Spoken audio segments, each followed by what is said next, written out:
Formule 1 et géopolitique sont décidément étroitement liés. La guerre fait toujours rage entre l'Ukraine et la Russie depuis plus d'une semaine. Au regard de cette crise, la FIA, comme d'autres organisations sportives, a dû statuer sur ses liens avec la Russie et ses représentants sportifs. Mercredi 2 mars, la fédération, présidée par Mohamed Ben Sulayem, a rendu ses conclusions après un conseil extraordinaire la veille. En premier lieu, le Grand Prix de Russie a été définitivement annulé. Jusqu'à nouvel ordre, plus aucune course ne pourra se tenir dans ce pays.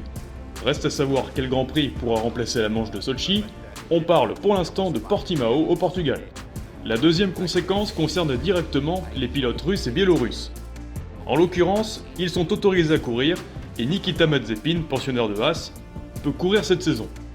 Les observateurs jugeaient injuste que les sportifs soient pénalisés alors qu'ils n'ont aucun lien avec le conflit en cours.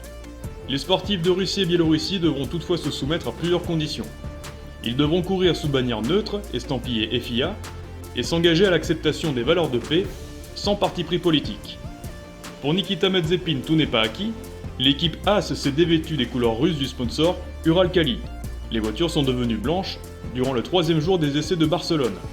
Mazepin étant lié à Uralkali, l'absence de la compagnie sur les voitures américaines laisse toujours le doute sur sa participation en 2022.